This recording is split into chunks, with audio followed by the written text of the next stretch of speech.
The Book of Enoch is an ancient Hebrew text attributed to the prophet Enoch that was excluded from most biblical canons. Its exclusion from the Bible, particularly the Old Testament, is a topic of interest for several reasons. Here's why the Book of Enoch was not included in mainstream biblical texts. Before we start, we'd like to ask for your support. If you enjoy our video, please hit the like button. This will help us reach more people and create content for you. Now let's get started with today's video. The Book of Enoch is a fascinating and mysterious ancient text, often referred to as one of the lost books of the Bible. While it held significant influence in ancient Judaism and early Christianity, it was ultimately excluded from the Old Testament canon in most traditions. This exclusion was not necessarily due to a formal ban, but rather a combination of theological, historical, and practical factors that led religious authorities to set it aside. Today, the Book of Enoch survives primarily within the Ethiopian Orthodox Church's canon, although it remains widely studied in other religious and scholarly circles.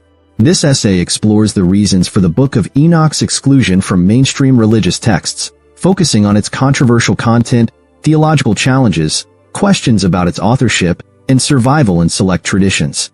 1. An overview of the Book of Enoch. The Book of Enoch, also known as 1 Enoch, is an ancient Jewish text traditionally attributed to Enoch, the great-grandfather of Noah and one of the few people mentioned in the Bible to have walked with God, Genesis 5 verse 24. It is primarily written in the apocalyptic style, exploring themes of divine judgment, cosmic conflict, and angelic beings. Although scholars believe the book was composed between the 3rd century BCE and the 1st century CE, it draws on much older traditions and beliefs. The book is divided into 5 main sections. The Book of the Watchers. The first section details the fall of a group of angels known as the Watchers, who descend to earth, take human wives, and father a race of giants called the Nephilim. The Book of Parables. This section contains Enoch's visions of the afterlife, the Messiah, and judgment. The Astronomical Book. Also known as the Book of Luminaries, this section explores cosmological ideas, such as the movements of celestial bodies, and introduces an elaborate vision of heaven and earth. The Book of Dream Visions. Enoch describes symbolic visions about the history of Israel and future judgment. The Epistle of Enoch. This section includes moral exhortations and apocalyptic warnings. Each of these parts expands on themes that fascinated ancient audiences but often went beyond traditional biblical narratives, especially concerning angels, esoteric knowledge, and the end of days. 2. Controversial content. Angels, Nephilim, and forbidden knowledge. One of the most distinctive aspects of the Book of Enoch is its portrayal of the Watchers, fallen angels who rebel against God by descending to earth. According to the text, these angels teach humanity forbidden knowledge, such as metalworking, weapon-making, astrology, and magic. They also produce offspring, the Nephilim, who wreak havoc on earth. This narrative about the interaction between angels and humans, including knowledge that led to increased sin and violence, is unlike the more restrained biblical accounts. Why this was controversial?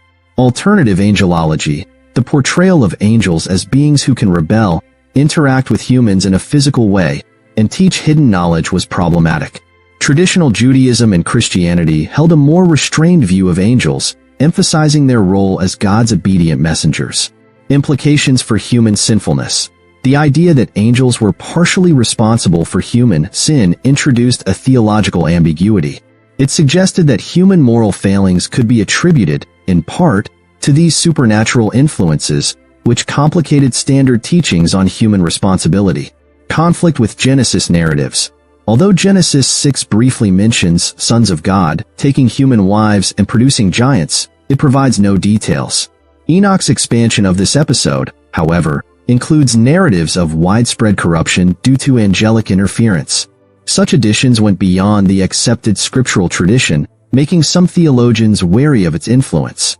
The presence of these elements in the Book of Enoch made it difficult for religious leaders to integrate the book with canonical texts without risking confusion or deviation from core teachings about God, angels, and humanity. Theological deviations and doctrinal conflicts. Beyond the angelic narratives, the Book of Enoch also presents distinctive visions of the afterlife, divine judgment, and the Messiah. which sometimes differ from established theological beliefs. Visions of judgment and the afterlife. The Book of Enoch describes detailed visions of divine judgment, including the punishment of both humans and angels. This elaborate apocalyptic scenario includes multiple layers of heaven and hell, descriptions of cosmic geography, and the fate of the righteous and the wicked. In some respects, these themes align with later Christian apocalypticism, but they presented a more complex cosmic order than what was accepted in traditional Jewish teachings. The Messiah. Enoch's messianic vision, introduced in the Book of Parables, speaks of a Son of Man who will rule as an eternal king and judge. While Christianity later embraced this title in reference to Jesus, the concept of a pre-existent messianic figure who would judge both the living and the dead was not universally accepted in Judaism, where the Messiah was primarily viewed as a future Davidic king, not a pre-existent or divine figure. These divergences from canonical theology pose challenges to Jewish and early Christian leaders. Since the book's teachings on the afterlife, judgment, and the Messiah did not fully align with traditional beliefs, its status was seen as ambiguous and potentially disruptive. Questions of authenticity and authorship. One significant issue with the Book of Enoch is the uncertainty surrounding its origins. While it is attributed to Enoch, a figure from Genesis who walked with God, the text likely went through a long process of oral transmission, editing, and composition across centuries. Reasons for doubt. Temporal discrepancies.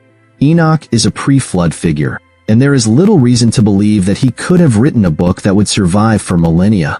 Unlike Moses or Isaiah, figures who were more recent in Jewish history and whose works were more easily traceable, Enoch was a distant figure with no historical lineage in Israel. Language and style.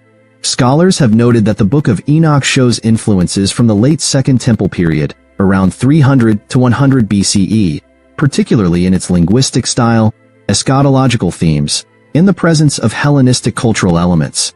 This suggests that the book may have been compiled by multiple authors over time rather than authored by Enoch himself. These questions of authorship and authenticity weakened its standing among religious leaders. If the book could not be traced reliably back to Enoch, it was more likely to be dismissed as non-canonical. 5. Historical decisions on canonization and exclusion. By the time Judaism and Christianity began to formalize their respective canons, the Book of Enoch was regarded as a curious and influential text, but not one that should be elevated to the same status as the Torah or the Gospels. Jewish exclusion. The Book of Enoch was never included in the Hebrew Bible, Tanakh. While it was popular among some Jewish sects, such as the Essenes at Qumran, who preserved it among the Dead Sea Scrolls, mainstream Jewish leaders likely saw its theology as incompatible with traditional doctrines. Its themes of angelic sin, cosmic warfare, and hidden knowledge were deemed too speculative and even risky for widespread instruction. Christian exclusion. Early Christian leaders, including church fathers like Tertullian, were aware of the Book of Enoch and its influence, especially because the Book of Jude references it directly, Jude 1 verses 14 to 15. However, by the 4th century, church leaders opted not to include it in the New Testament canon. This decision may have been influenced by concerns over theological discrepancies. The book's angelology, messianic views, and apocalyptic themes did not align seamlessly with the broader Christian teachings. Concerns over pagan influence. Elements of the book, particularly in the astronomical book, bore resemblance to Hellenistic cosmology and astrological ideas, which were associated with paganism. Despite its exclusion, the Book of Enoch continued to be respected in some Christian circles and influenced later writings, especially within the Ethiopian Orthodox Church. 6. Legacy and influence in the Ethiopian Orthodox tradition. Interestingly, the Ethiopian Orthodox Church still considers the Book of Enoch canonical. It likely became part of their canon through early Christian influences and remained popular due to its apocalyptic themes, which resonated within Ethiopian religious culture. The church preserved the text in its entirety, leading to its rediscovery in the West in the 18th century. Conclusion. A lost book with lasting influence. The Book of Enoch's exclusion from the Bible reflects a complex interplay of theological concerns, questions about authenticity, and cultural differences within Judaism and Christianity. Though it was not formally banned, its narratives about angels, hidden knowledge, and the end times were seen as speculative and potentially disruptive to established doctrine. Yet, its ideas have profoundly influenced both religions, shaping apocalyptic literature, angelology, and even early Christian thought on the Messiah and judgment. Today, the Book of Enoch remains a valuable source for understanding early Jewish thought and the diversity of beliefs that existed during the Second Temple period. For modern readers, it offers a glimpse into ancient cosmology, a unique perspective on biblical history, and a thought-provoking vision of humanity's relationship with the divine. Please subscribe my YouTube channel. I hope you like this video. Thank you.